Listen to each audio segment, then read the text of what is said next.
Amém? Bom, vamos lá.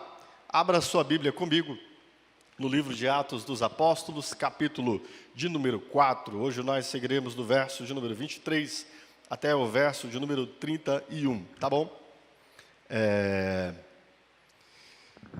Abra sua Bíblia e deixe aberta. Antes de lermos, eu quero lhe dar um panorama do que vimos até aqui, para que você não fique aqui como alguém que não sabe do que está acontecendo, né? Para que você se inteire da história, tá bom? Abriu a sua Bíblia, Atos 4, a partir do verso de número 23. Vamos lá, então. Queridos, nós estamos nessa jornada aqui, ó. Esta frase representa aquilo que nós estamos vendo ao longo desses dois últimos anos e que veremos também nos próximos 2 anos, a começar deste ano, né? Transformados pelo Evangelho e enviados a pregá-lo. O Evangelho é o coração, a vida, o núcleo desta igreja. É no Evangelho que nós nos sustentamos, é ao Evangelho que queremos ouvir, o Evangelho que tem profundidades, larguras e alturas, como disse o apóstolo Paulo, escrevendo aos Efésios, imensuráveis. A altura do Evangelho é imensurável, a largura e a profundidade do Evangelho é imensurável. O Evangelho não é só o início da nossa fé. O Evangelho é a mensagem pela qual todo mais na vida precisa ser revisto, reinterpretado, e você passará toda a sua vida compreendendo o Evangelho e ainda assim não terá absorvido ele completamente. Por isso, aqui nós cantamos o Evangelho, pregamos o Evangelho, ensinamos o Evangelho. Passamos 2 anos estudando o Evangelho em Romanos, sob o título... Qual foi o título da exposição em Romanos, irmãos?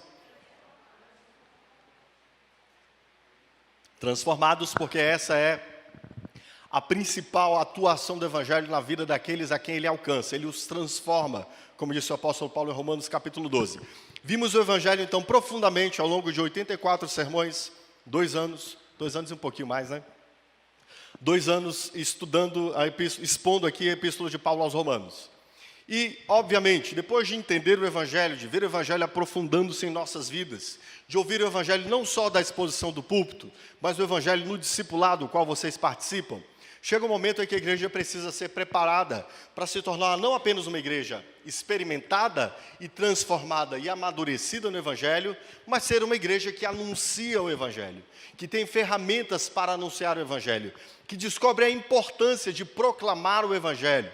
E por isso nós estamos agora nessa exposição de Atos dos Apóstolos, cujo título é Enviados a Pregar o Evangelho. A primeira exposição de Romanos foi Transformados pelo Evangelho, e essa segunda exposição, na qual nos deteremos esse ano, e muito provavelmente todo ano que vem ainda, Enviados a Pregar o Evangelho, tá? E aqui nós já estamos nos idos do 12º sermão, hoje é o sermão de número 12. E o que vimos até aqui, desse livro de Lucas? Até hoje eu estou com Paulo na mente, né? Desse livro de Lucas, né? O que vimos até aqui? O primeiro bloco que vimos fala-nos de Jesus ordenando sua igreja a continuar aquilo que ele havia iniciado. E é isso que nós teremos em todo o livro de Atos. O Senhor Jesus dando continuidade à pregação do Evangelho através da sua própria igreja. Então o Senhor Jesus, ele dá ordens aos seus discípulos, lhes prepara no Evangelho e avisa a eles que eles deveriam serem cheios do Espírito Santo para que então pudessem proclamar o Evangelho. O segundo bloco que vimos a própria descida do Espírito Santo no capítulo 2 de Atos dos Apóstolos. Eu preguei 2 sermões ali, cujo título foi Línguas de Fogo, Palavras em Chamas. Vimos ali a forma do Pentecostes, o conteúdo do Pentecostes, o propósito do Pentecostes, deste derramamento do Espírito Santo sobre a igreja. E inclusive vemos em nossos dias muitas interpretações equivocadas sobre o Pentecostes, né? E sobre, digamos assim, a herança, o legado do Pentecostes para a igreja. E ali a gente tratou dessas coisas. Se você quiser rever sobre isso, se não me engano é o sermão 6 e 7, se não for o 6 e 7, é o 5 e 6. Se eu estiver errado, o pessoal lá da mídia depois me ajuda, né? Minha memória agora está falhando aqui, tá bom? Depois nós vimos 2 outros sermões que nos mostram que a igreja de Atos dos Apóstolos Foi uma igreja excepcional, não apenas pelo derramamento do Espírito Santo sobre ela, mas sobretudo porque era uma igreja dedicada, uma igreja que se esmerava em buscar compreender mais a Escritura, em conviver como igreja. Eles se dedicavam à doutrina dos apóstolos, se dedicavam à comunhão, ao partir do pão, às orações. Às vezes a gente quer uma igreja extraordinária, né? Mas se você entrar lá, você vai atrapalhar a igreja. Né? Tem um ditado que diz assim, né? Eu quero casar com uma mulher perfeita, mas não casa com ela não, senão você vai tornar ela imperfeita. E tem gente que pensa assim, né? Eu queria congregar numa igreja extraordinária, pastor, mas não vá para lá não, senão você vai estragar a igreja. Que a gente sempre fica pensando, né? No que o ambiente pode ser para nós, mas não em como nós podemos transformadoramente participar desse ambiente. E é o que nós vemos nessa igreja aqui no início, né, na sua formação dessa igreja em Jerusalém. Uma igreja dedicada, e nós dependemos não apenas desse derramamento do Espírito Santo, mas dependemos que cada um de nós nos dediquemos, nos esforcemos, empreendamos no reino de Deus. Não apenas pensando naquilo que podemos receber, mas sobretudo naquilo que devemos dar como igreja. E aí, por fim, o último bloco no qual estamos até aqui, que vimos, é o bloco que se inicia com o milagre que Pedro e João realizam na entrada do templo. E ali vimos, eu preguei já 3 sermões nesse bloco, estou já no último trecho desse bloco. O primeiro sermão foi anunciando fé, arrependimento e conversão para a salvação. Esse é um sermão que te dá ferramenta para você saber o que é anunciar o Evangelho, tá? Lembra daquilo que eu falei para vocês? Aqui ao longo de Atos, nós não apenas seremos inspirados a pregar o Evangelho, mas obteremos ferramentas para pregar o Evangelho. Este é um dos sermões que nos dá uma dessas ferramentas. O que é anunciar o Evangelho, pastor? Anunciar o Evangelho é anunciar fé, arrependimento e conversão para a salvação. Foi isso que vimos no sermão há 3 a 4 semanas atrás. Depois eu lhes falei, num trecho dessa pregação de Pedro, sobre Jesus como o profeta, um assunto pouco comentado, pouco difundido, né, na igreja, mas que está lá nos textos de Calvino, enfim, e é um assunto interessante de ser tratado, tratei desse assunto. E por último, na semana retrasada, a última semana que preguei, lhes preguei um sermão anunciando o nome com confiança. Ali Pedro declara-nos que só por meio de Jesus Cristo é possível o homem ser salvo, a exclusividade de Cristo. E tratando desse assunto, eu conversei com vocês sobre, ainda é válido isso hoje, pastor? Esse negócio de exclusividade? Afinal de contas, não levariam todos os caminhos a Deus, pastor? Afinal de contas, as religiões não têm alguma coisa de verdade também, pastor? Tratando desse assunto, então lá lhes falando sobre anunciar o nome de Cristo com confiança, tá bom? E ali vimos então Pedro pregando esse sermão, ele sendo desafiado, ou melhor, Pedro defendendo a fé no nome de Jesus, ele sendo desafiado pelos líderes, né? E por fim vimos que os líderes ordenaram a Pedro e a João que não mais pregassem no nome de Jesus e os ameaçaram, tá? Assim encerrou-se aquele episódio. O que leremos a partir daqui é a continuidade disso.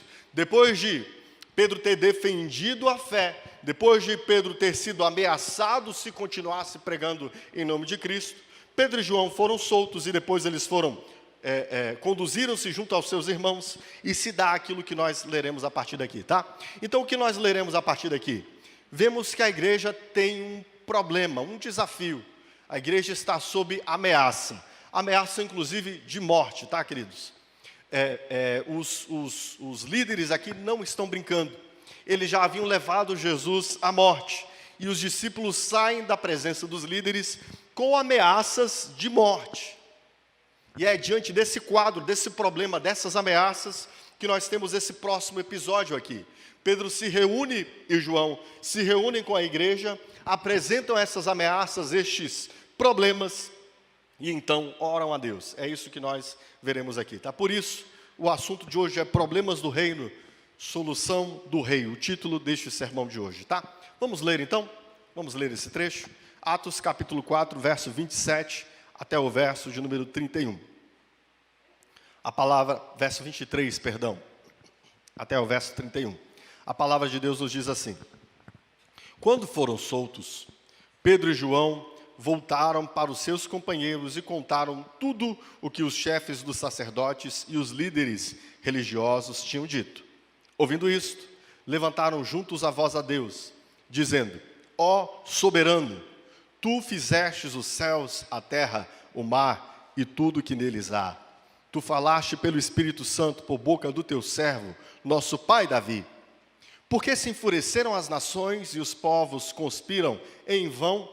Os reis da terra se levantam e os governantes se reúnem contra o Senhor e contra o seu ungido. De fato, Herodes e Pôncio Pilatos reuniram-se com os gentios e com o povo de Israel nesta cidade, para conspirar contra o teu santo servo Jesus, a quem ungiste. Fizeram o que o teu poder e a tua vontade haviam decidido de antemão que acontecesse. Agora, Senhor, considera as ameaças deles e capacita os teus servos para anunciarem a tua palavra corajosamente. Estende a tua mão para curar e realizar sinais e maravilhas por meio do nome do teu santo servo Jesus. Depois de orarem, tremeu o lugar em que estavam reunidos. Todos ficaram cheios do Espírito Santo e anunciavam corajosamente a palavra de Deus. Que tipos de problemas estão tirando o seu sono? Que tipos de problemas estão trazendo-lhe perturbação? Que tipos de problemas angustiam você? Quais são os problemas que estão trazendo a você insônia? E aí eu penso em duas dimensões de problemas. Há alguns problemas na igreja que lhe perturbam? Ou há apenas problemas pessoais que lhe perturbam? Bem, o que nós temos aqui? Nós temos Pedro e João trazendo à igreja problemas, graves problemas, mas problemas que eram concernentes, diziam respeito, não a eles de um modo particular, pessoalíssimo, mas diziam respeito ao reino de Deus. Eram problemas relacionados à missão. Não eram problemas da igreja, digamos assim, de ordem moral, de desordem, de desandamento, muito pelo contrário. Eram problemas porque a igreja estava cumprindo seu papel. Que coisa bacana, que problemas bons, né? De serem resolvidos, né? Muito pelo contrário, também não eram problemas pessoalíssimos, de questões que lhes afligiam e que diziam respeito apenas a eles mesmos. Não, eram problemas que diziam respeito ao reino de Deus.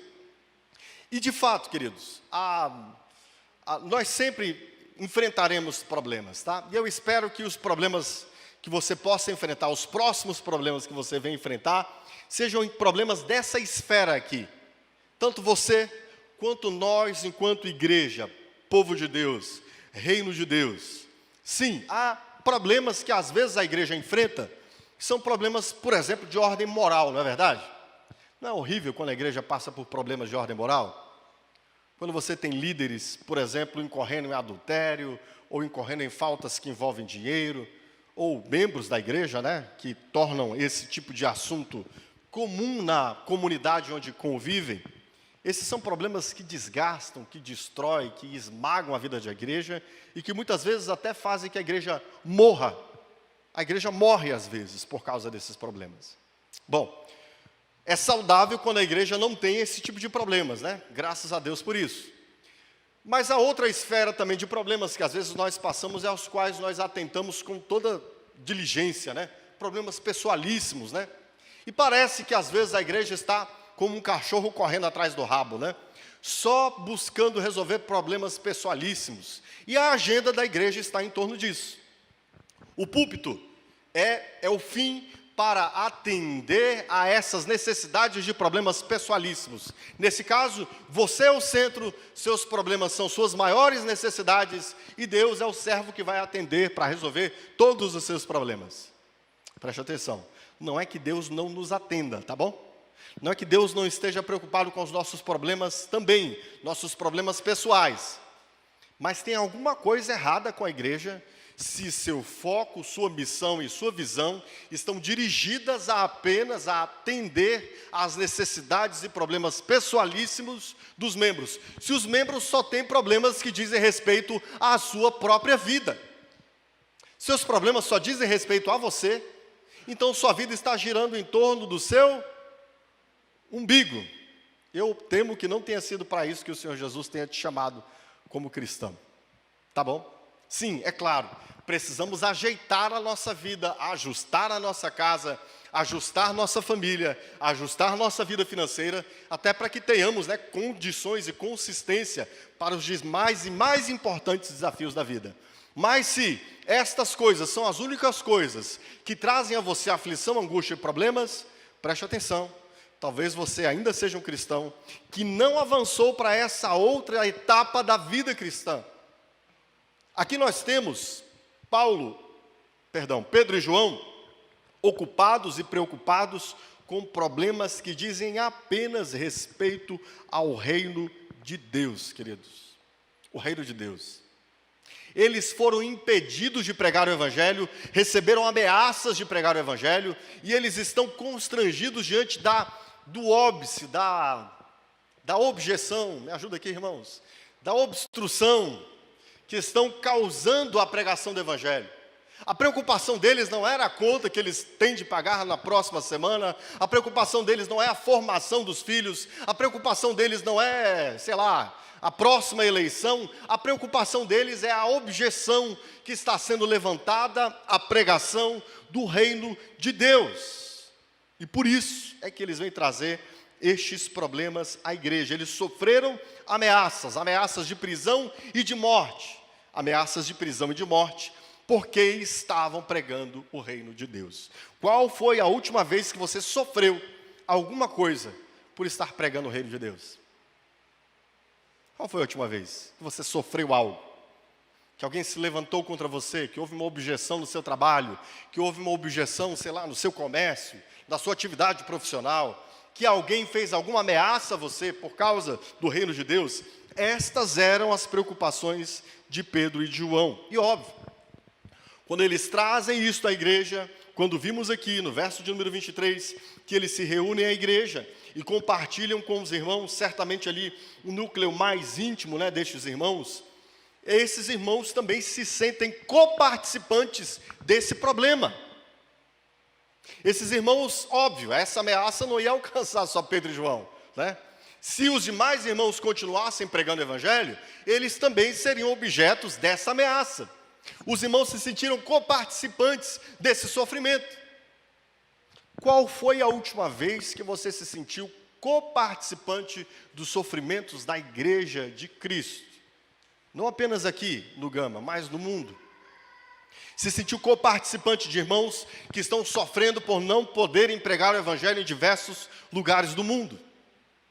Eu já estive em lugares onde a gente tinha de falar de Jesus com bastante cuidado, porque pessoas haviam sido mortas ali meses antes, por fazerem o mesmo. Já estive em lugares assim. E nós nos sentimos coparticipantes assim, com irmãos que estão sofrendo por causa do reino de Deus? Essa preocupação, queridos, mostra-nos que essa igreja é uma igreja que já está em uma outra dimensão do seu amadurecimento na fé. Eles já estavam experimentando imitar Cristo no nível de serem proclamadores do Evangelho como Cristo foi. Uma coisa que eu tenho dito aqui, desde que cheguei, é de que passa pela centralidade da nossa vida cristã sermos o quê, queridos? Sermos o quê? Deixa eu ajudar você. Sermos o quê? Queremos glorificar a Deus pela pregação do Evangelho de Cristo, sendo o quê? Sendo discípulos de Jesus Cristo.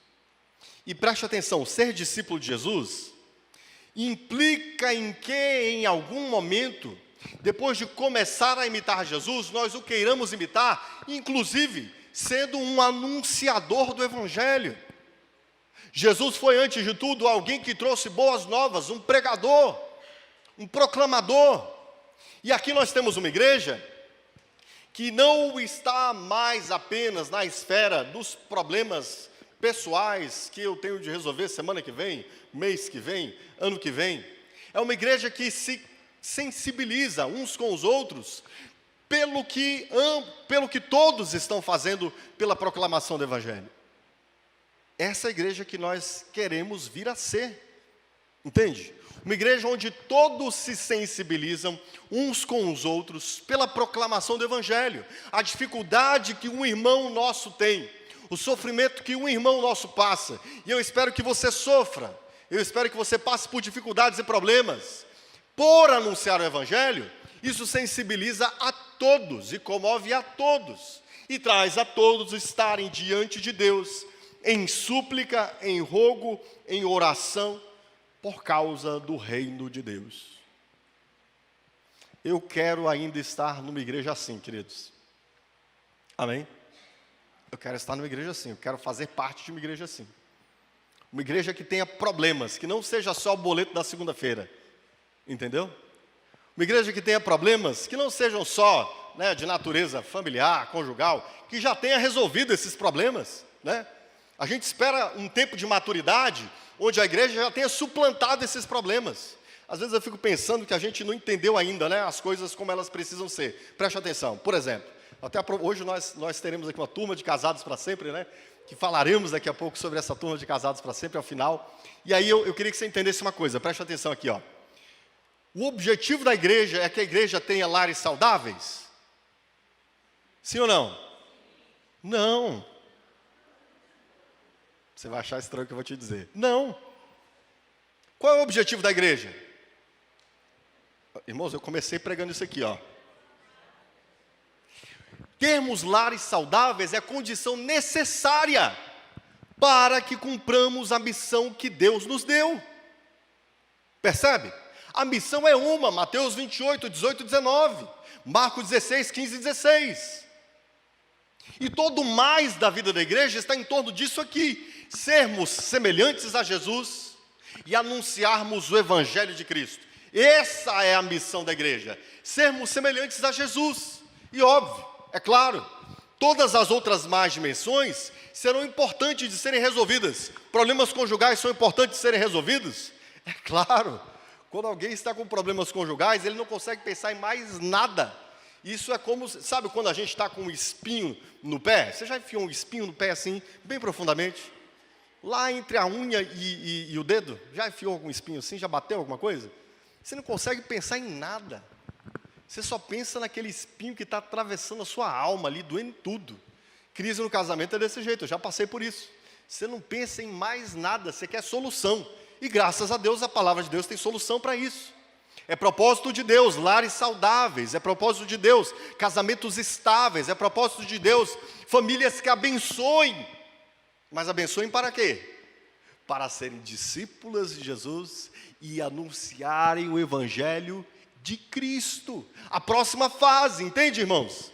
Não é apenas solvemos os nossos problemas, que o Senhor nos abençoe a todos de um modo extraordinário em tudo. Precisamos comer e beber? Precisamos de um trabalho para nos sustentar? Precisamos que você seja aprovado em concursos, que você abra negócios e enriqueça, entende? Percebe isso? Que você seja bem-sucedido em seus negócios pessoais, que o Senhor abençoe a sua família e todo mais na sua vida.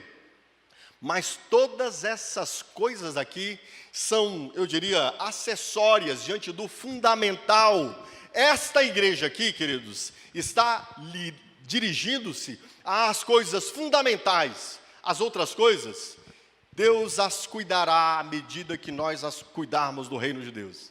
Mas aqui nós temos uma igreja que está olhando para quê, queridos? Quais são os problemas dessa igreja? Já não é mais uma questãozinha aqui e outra ali, um foguinho que pega aqui e outro acolá.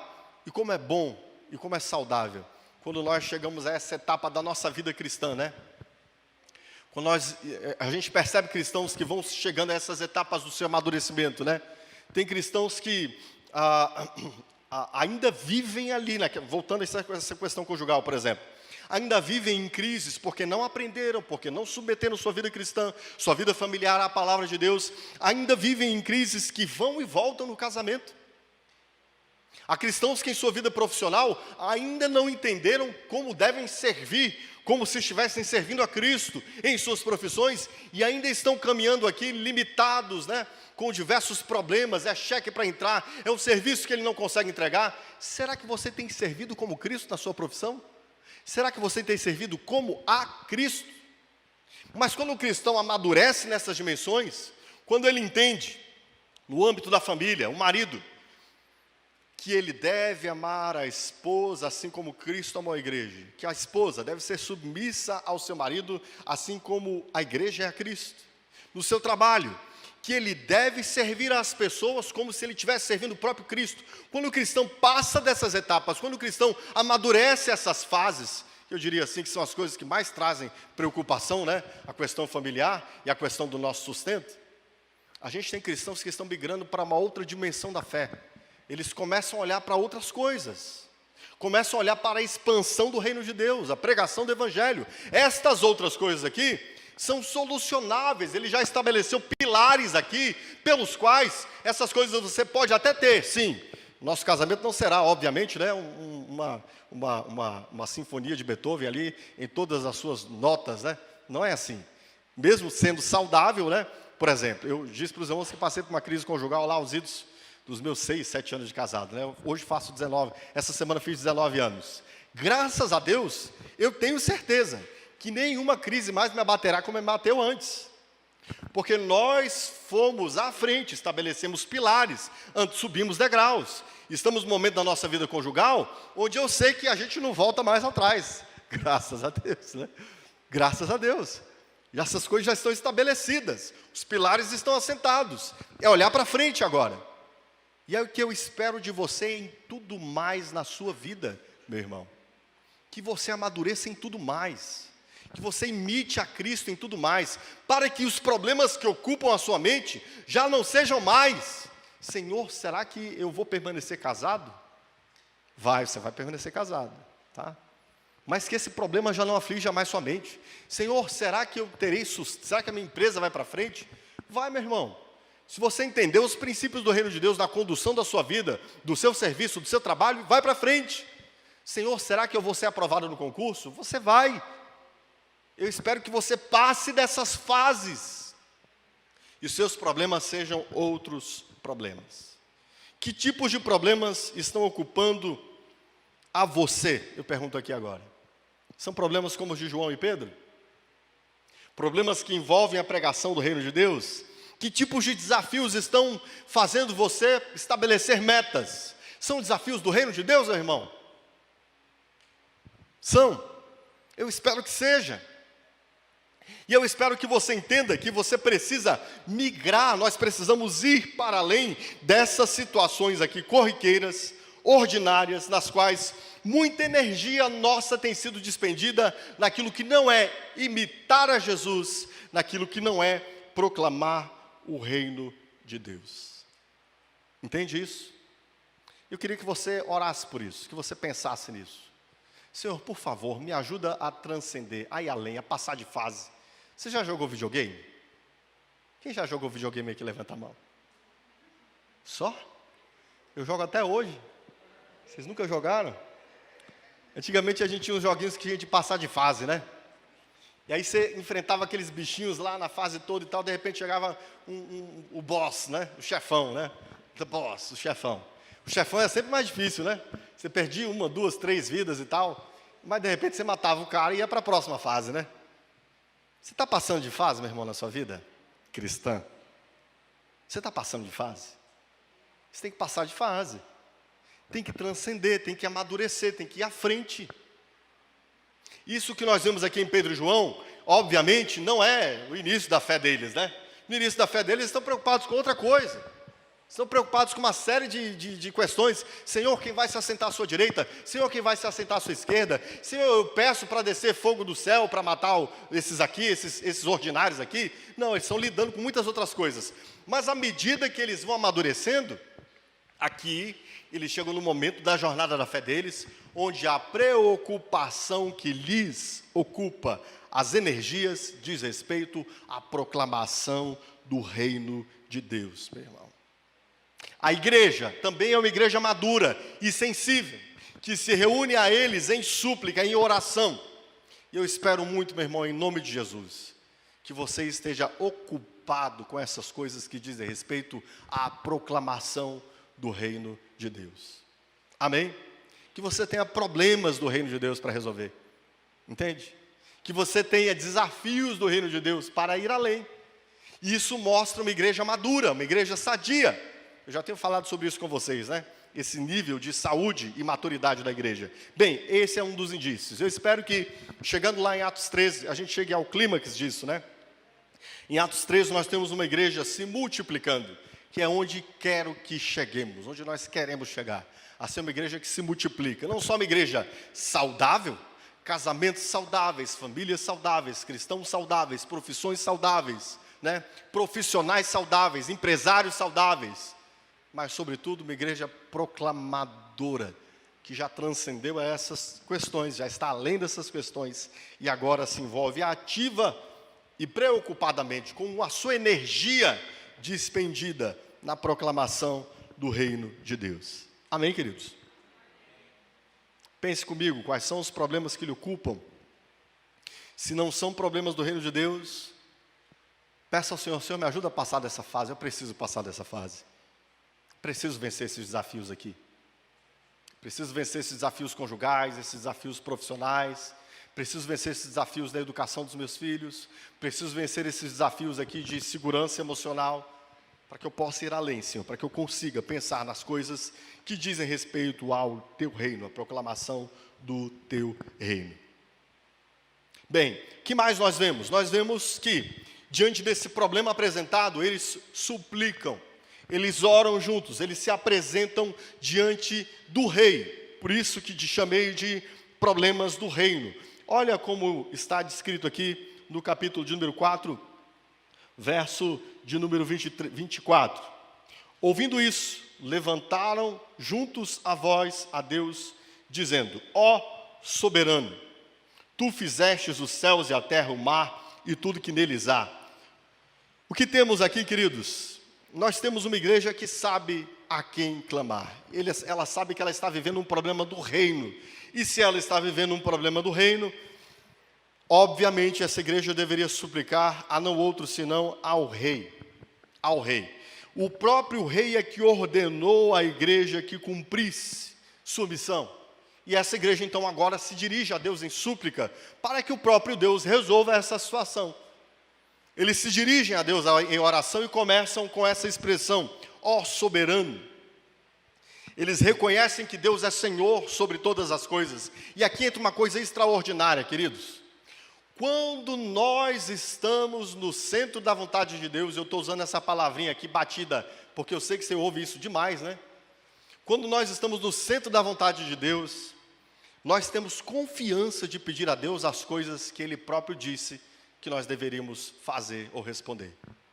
Essa é uma palavrinha muito mal utilizada, o centro da vontade de Deus, né?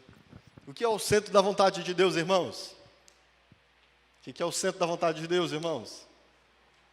Aquilo que está descrito aqui, aquilo que Ele já declarou, a vontade que Ele determinou que nós a cumpríssemos, está aqui. A igreja se equivoca, cristãos ficam perturbados, achando que a vontade de Deus é, sei lá, é o quê? A profissão que eu vou seguir, a pessoa com quem eu vou casar. Já expliquei para vocês que não tem nada a ver com uma coisa nem outra, né? A profissão que você vai seguir, seja qual for, você vai ser abençoado nela. Siga os princípios da palavra de Deus e você será próspero nela.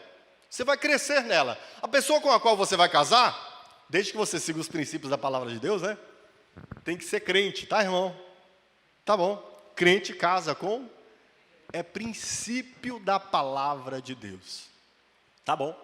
Se você seguir os princípios da palavra de Deus, pode ser loura, pode ser morena, pode ser alta, pode ser baixa, né? Pode ser do que jeito que for, vai dar certo esse negócio. Porque o casamento é abençoado por Deus e Ele deu princípios para que isso se estabeleça. Tem gente que inclusive diz assim: ah, eu vou separar porque não era a pessoa que eu devia casar. Me responde, de onde você tirou essa ideia, meu irmão? De que lugar aqui da Escritura você tirou isso, irmão? Que tem alguém marcado, né, com uma senha mágica, sua cara metade, né? Isso está mais para neoplatonismo, tá? É lá no neoplatonismo, e aí é daí que vem a ideia da alma gêmea, tá bom? Lá no neoplatonismo, eles diziam que as pessoas foram criadas macho e fêmea, macho virado para frente, a fêmea virada para trás. Isso está lá no livro de Platão, o banquete de Platão, tá? E aí houve um dia em que os deuses perceberam que os homens estavam ficando muito fortes, os homens que eram essa criatura híbrida, né? Metade macho para fêmea, metade fêmea para trás. E aí os deuses partiram ao meio, os homens. E aí ficou fêmea de um lado e macho do outro. Aí depois os homens buscam cada um a sua metade. É daí que vem a ideia de cada metade, tá? Isso não está na Bíblia não, meus irmãos. Isso é mito pagão, lá do neoplatonismo, tá bom? Então não tem esse negócio, a vontade de... Meu irmão, você vai casar com um cristão, segundo os princípios da palavra de Deus, vai dar certo. Você vai ser um profissional dedicado segundo os princípios da palavra de Deus, vai dar certo. Então, pastor, o que é a vontade de Deus que a gente fica pensando? Aqui, irmãos, está escrito aqui, por favor, meu irmão. A vontade de Deus é que nós cumpramos especialmente a missão da proclamação do Evangelho. Foi isso o que Jesus determinou à sua igreja na sua ascensão. Percebe isso? E se isso foi o que Jesus determinou na sua igreja na sua ascensão, o que nós temos aqui? Os discípulos se dirigindo a Deus e dizendo: ó soberano Senhor, Tu és Senhor, o Criador dos céus e da terra e de tudo que neles há. O Senhor é o Deus que trouxe todas as coisas à existência. Eles começam exatamente rendendo a Deus este louvor e declarando que Deus, Ele é Senhor sobre tudo isso que está acontecendo. Ou seja, o Senhor nos ordenou pregar e agora estamos sendo desafiados na pregação do Evangelho. E eles continuam declarando aqui exatamente que, citando o texto de Salmo capítulo de número 2, né? Que há um Deus que, apesar dos desafios que são impostos, é Ele próprio quem, mesmo através desses desafios, faz que a sua vontade seja cumprida. Observe o que eles dizem aqui, verso de número 25. Tu falaste pelo Espírito Santo, por boca do teu servo, nosso pai Davi. E ele cita o Salmo 2. Por que se enfurecem as nações e os povos conspiram em vão? O que que Pedro está declarando? Pedro está declarando: ora, toda essa articulação dos líderes religiosos é uma articulação vã. Todo esse levante dos nossos inimigos, ele é vão. Muito embora Herodes e Pôncio Pilatos, ele vai explicar aqui, tenham feito isso, tenham conspirado contra o teu Messias, eles se levantaram contra o teu ungido. Mas sabe o que é que aconteceu?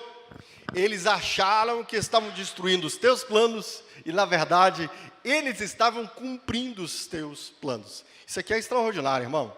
Essa soberania de Deus no governo, até mesmo dos problemas que a igreja enfrenta. Preste atenção o que estava acontecendo aqui.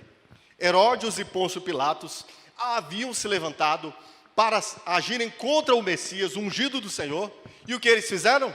Cumpriram o que havia sido determinado pelo Senhor, que o Messias deveria ser crucificado.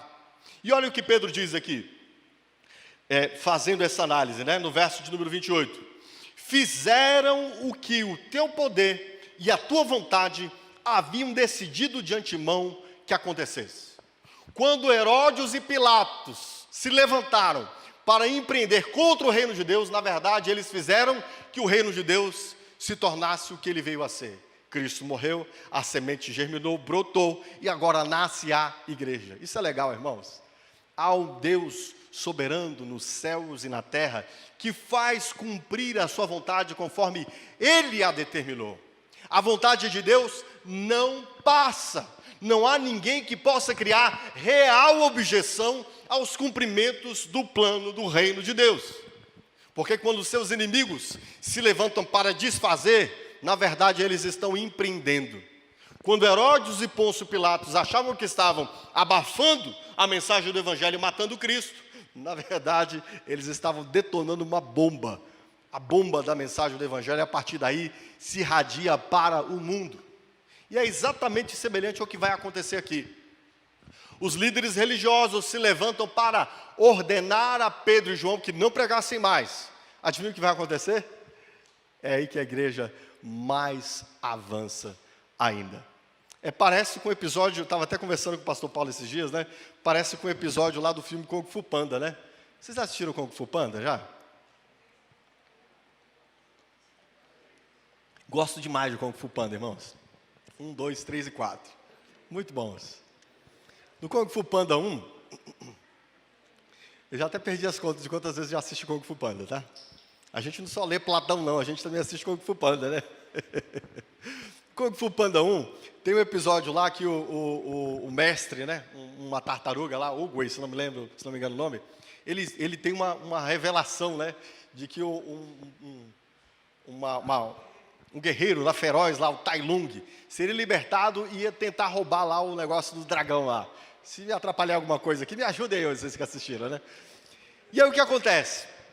Shifu, que era um dos mestres lá, ele ficou tão preocupado que mandou na prisão avisar para deixar mais severa ainda a prisão do Tai Lung, porque senão ele ia ser libertado. E aí o mestre disse para ele, olha, talvez você tentando evitar, você faça acontecer. E é exatamente o que acontece, né? Ele manda um dos serviçais dele lá, um pássaro lá, não lembro se era um pato, se era um cisne, um ganso, não lembro. Mas eu sei que o pássaro vai lá para avisar na prisão, olha, prendam direitinho o Tai Lung aí, porque senão ele vai causar uma destruição. O Uguay teve uma visão que isso ia acontecer. Aí o rinoceronte lá, o chefe lá do cárcere, né, levou ele e mostrou como ele estava severamente preso. E aí, mostrando lá, caiu uma peninha do ganso lá, né? A peninha cai lá embaixo, onde está preso lá o Tai Lung, e o Tai Lung se livra com a peninha, né?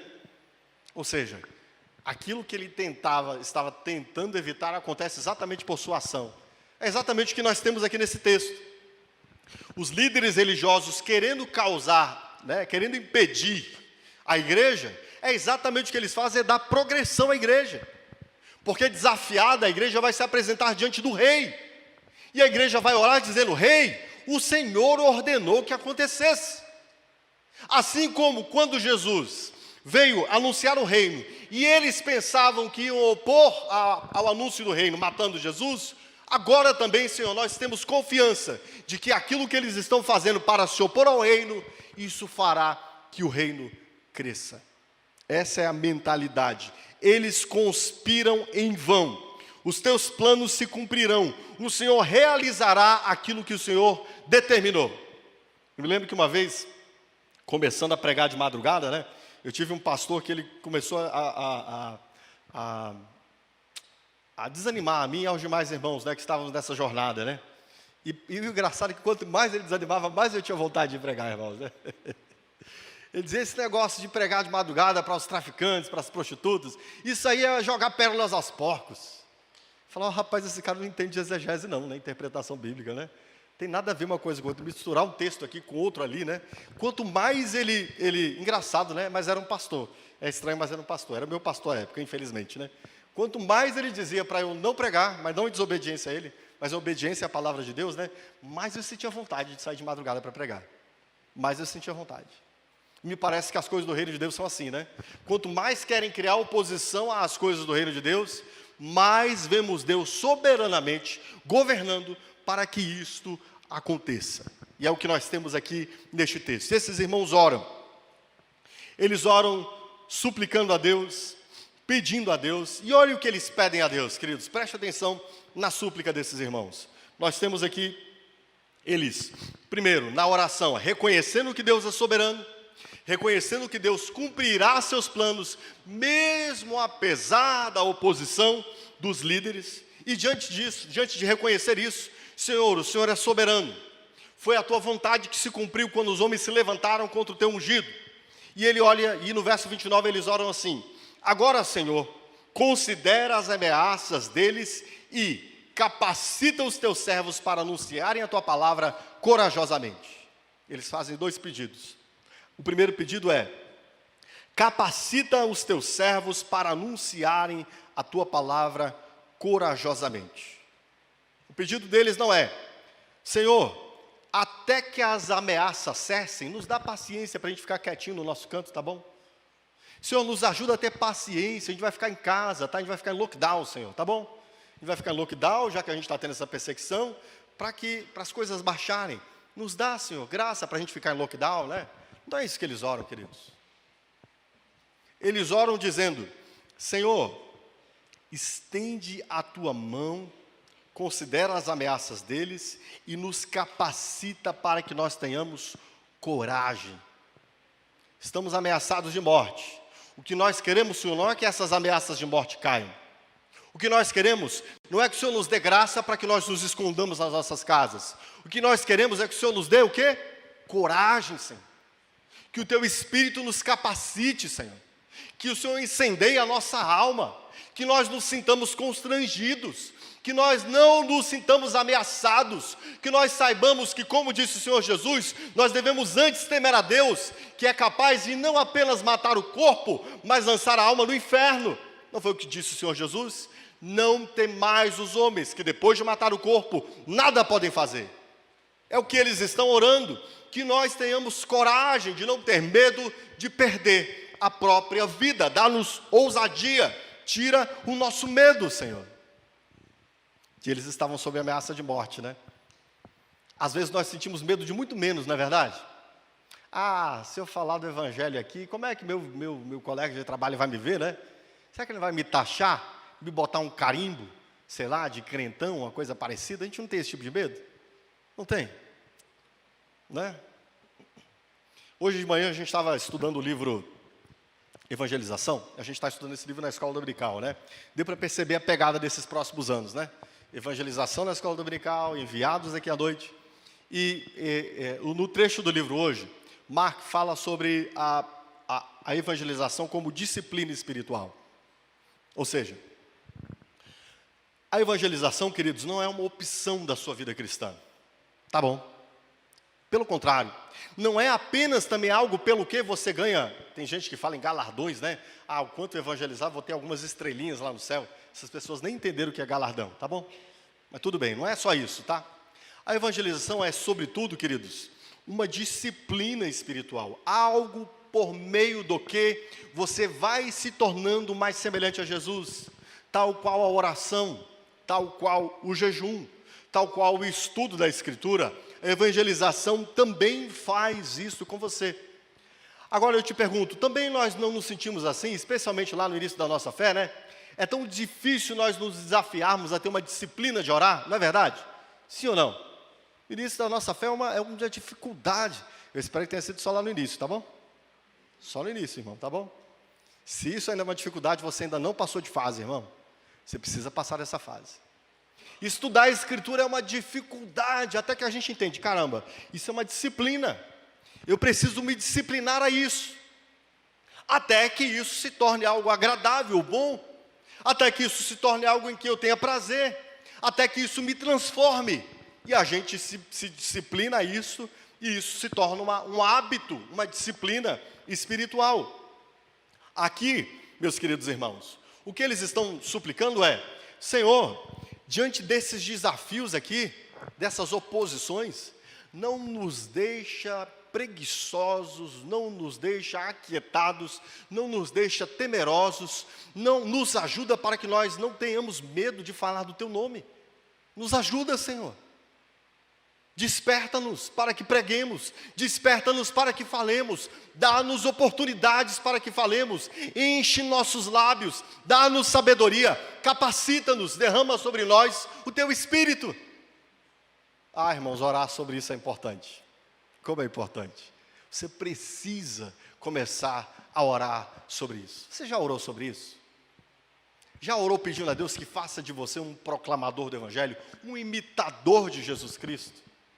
Que você deixe os medos de lado. O Senhor me ensina, nem que seja a começar a, sei lá, a articular as 4 leis espirituais, a articular um mapeamento do Evangelho, a trabalhar no Boas Novas, com os irmãos que estão anunciando lá no Boas Novas, nem que seja só ir no Boas Novas, mas me dá disciplina, Senhor, para eu anunciar o Evangelho com os meus irmãos.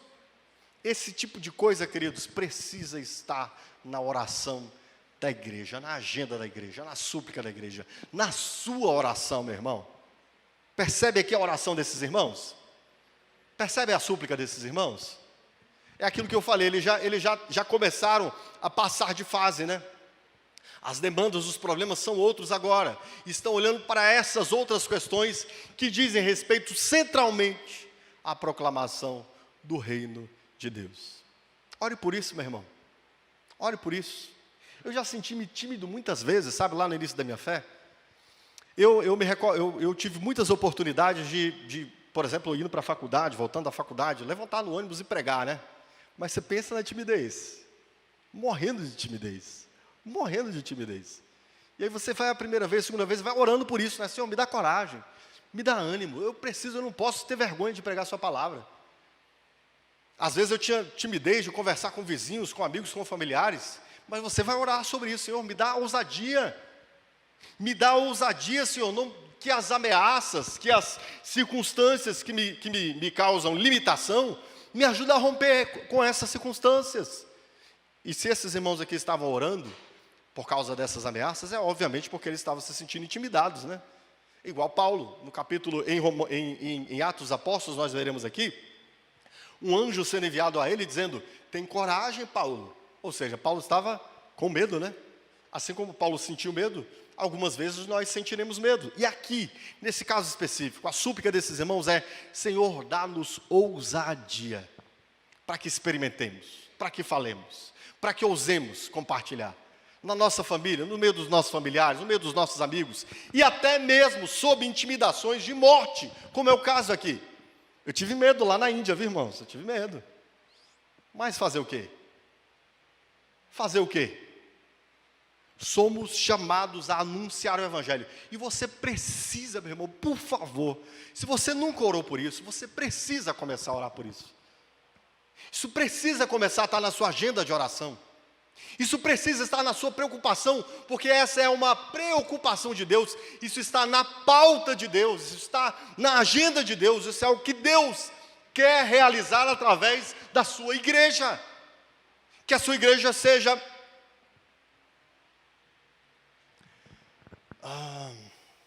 a palavra mais adequada aqui não me vem à mente agora, mas que nós não tenhamos medo, que nós sejamos ousados, irmãos, ousados em pregar o Evangelho.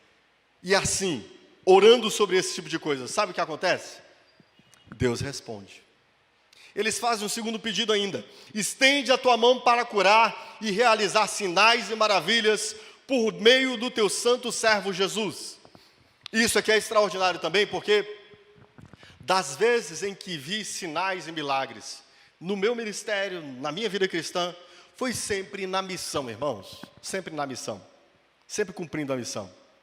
Tem cristãos que pensam que milagres são como fogos de artifício feitos para que nós nos entretamos, né? Oh, que bonito, né? Não, irmãos. Estas coisas Deus deu à igreja para quando Ele quer atestar a proclamação da sua palavra.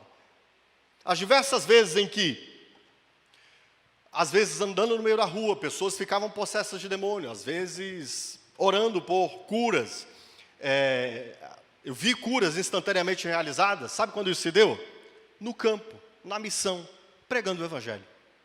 E é exatamente o que oram os discípulos aqui. Eles não estão pedindo para que Deus realize sinais, a fim de que haja, sei lá, para que os crentes se tornem mais crentes, né? Não é isso, entendeu?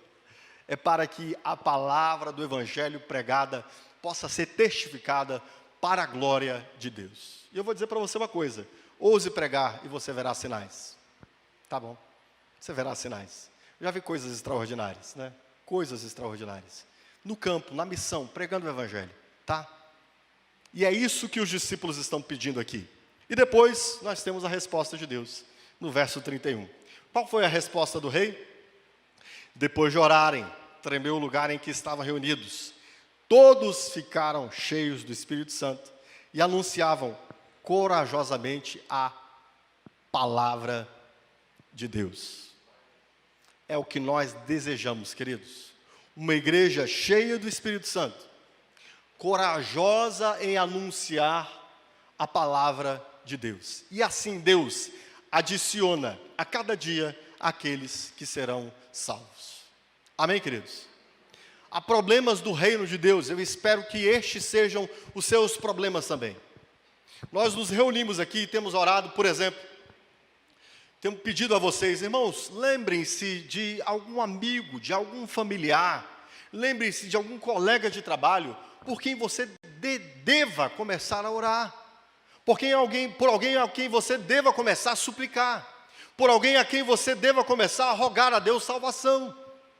Essas são as preocupações que devem nos ocupar, queridos, e não apenas nos ocuparmos em orar, em interceder, em suplicar, mas nos ocuparmos em anunciar, proclamar Pastor, eu não sei fazer. Então você tem pessoas aqui que podem te ajudar a aprender. Na escola dominical, inclusive, nós estamos encerrando agora, vamos retornar para fazer uma revisão do livro Evangelização. E ao final, eu vou dar para vocês ali um roteiro de como você pega a sua Bíblia e, seguindo aqui um mapa bíblico, você anuncia o Evangelho ali em 4 encontros, 5 encontros, com uma pessoa que você queira evangelizar. Eu geralmente faço assim, alguém que eu comecei a abordar, pergunto se a pessoa tem um tempo ali para a gente tomar um café, tomar uma açaí, alguma coisa parecida, né? Se quiser me chamar para comer um pão de queijo em casa, eu vou também, não tem nenhum problema com isso, né? Feijoada, pão de queijo. E aí eu sento lá e a gente começa a olhar a Bíblia, entendeu? Eu mostro o mapa da Bíblia aqui, o simples do Evangelho. Às vezes já basta para a pessoa ter uma compreensão ali mínima para a pessoa compreender o Evangelho. Lá na escola dominical você vai ter essa ferramenta, tá? Essa ferramenta que eu uso eu vou te dar lá na escola dominical, deu para entender? Nós, né, os líderes dessa igreja darão para você, tá bom? E outras ferramentas ainda, né? Pastor, eu não sei fazer. No nosso grupo Boas Novas, nós temos ali um curso sobre o que é o Evangelho. Você pode aprender a ministrar o Boas Novas. Há muitas maneiras de ensinar o Evangelho. Nós estamos num processo aqui na igreja, né, de crescimento e aprendizado. Temos aqui um ministério de evangelização. Nossas próximas ações visam a dar a vocês cursos de como proclamar o Evangelho, no que a gente chama de evangelização de impacto, né? Evangelização de impacto é dar um soco, pastor, para ver. Evangelização de impacto é a evangelização de uma abordagem rápida, 30 minutos, 20 minutos. Das vezes em que eu passei anos, 3, 4 anos, evangelizando de madrugada, abordando prostitutas, abordando traficantes, enfim, pessoas de diversa natureza, né?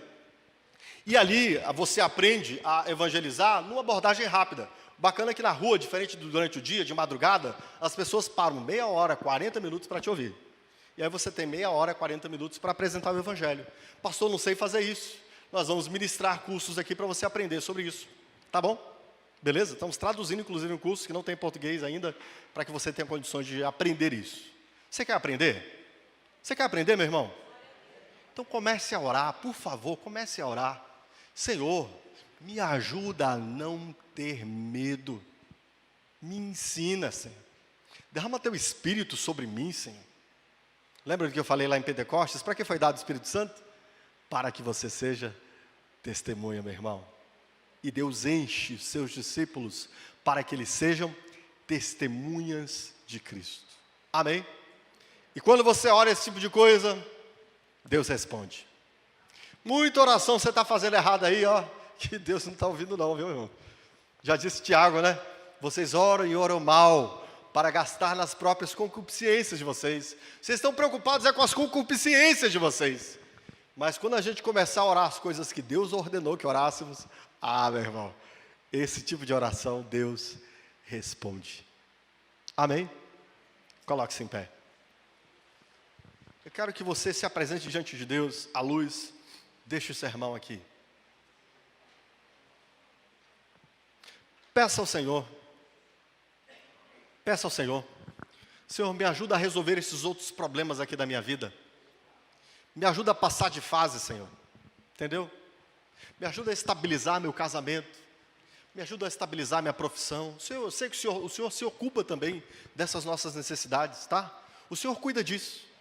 Mas ore especialmente assim: Senhor, me ajuda a buscar em primeiro lugar o quê? O quê, irmãos? O teu reino. Olha o que Jesus disse. Quando você aprende os princípios da palavra de Deus, você acerta muita coisa na sua vida. Busquem em primeiro lugar o reino de Deus e a sua. E o demais, irmãos, todo o mais será acrescentado. Quando você se ocupa das coisas que Deus ordenou que você se ocupasse, Ele cuida do mais. Amém? Curve sua cabeça. Apresente-se diante de Deus. Ore ao Senhor. Senhor, nós queremos antes de tudo nos apresentar diante de Ti confessando que toda a nossa energia e toda a nossa preocupação tem sido dirigida às coisas que dizem respeito a apenas a nossa pequena vida. Estamos olhando só para nós mesmos. Somos egoístas. O Senhor sabe o quanto nossos problemas nos afligem, o Senhor sabe o quanto nossos problemas nos perturbam, mas nós queremos nessa noite, Senhor, depositar em Ti confiança, de que os princípios da Tua palavra nos darão resposta a estes problemas. E nós queremos começar a orar a Ti, Senhor. Deixa-nos olhar para as coisas que importam para Ti, aquilo que o Senhor ordenou que a Sua igreja fizesse. Dirige-nos a isso, Senhor. Ajuda os Teus servos, a nós, Teus servos, a rompermos contra essas fases das nossas vidas, esses inimigos das nossas vidas, que têm nos prendido até aqui hoje. Já era para sermos mestres, como diz o autor aos Hebreus, mas ainda estamos lidando com questões fundamentais que ainda não rompemos. Há cristãos que têm dezenas de anos casados e até hoje não estabeleceram e estabilizaram o seu casamento em princípios da palavra de Deus. Há cristãos que têm dezenas de anos de fé e ainda não entenderam como devem servir em seus trabalhos, em seus ofícios, e por isso sofrem muito. Eu peço, Senhor, ajuda os Teus servos a romperem contra essas situações, a avançarem nessas fases das suas vidas, especialmente para que os nossos olhos estejam dirigidos àquilo que importa, Senhor, aquilo que o Senhor ordenou que fizéssemos. Eu te peço, Senhor, ajuda-nos a vencer o medo, dá-nos ousadia, Senhor, dá-nos coragem e enche-nos do Teu Espírito, eu te peço. Derrama sobre a Tua igreja Teu Santo Espírito, para que a Tua igreja cumpra a missão a qual o Senhor lhe a determinou. Eu te peço, Senhor, um tempo novo, um tempo onde nós estejamos rompendo como igreja, um tempo onde nós saiamos, Senhor, da condição de estarmos estabilizados, para não apenas estarmos estabilizados, mas para estarmos prontos a proclamar o Teu reino às nações e ao mundo, Senhor. Que cada um dos Teus servos seja desafiado nessa noite a orar como Pedro, João e a igreja oraram. Dá-nos ousadia, Senhor, diante dos desafios, dá-nos coragem diante dos problemas e faz que Teu nome seja glorificado pela pregação do Evangelho através dos Teus filhos. É o que eu te peço, em nome de Jesus. Amém? Aplauda ao Senhor, querido.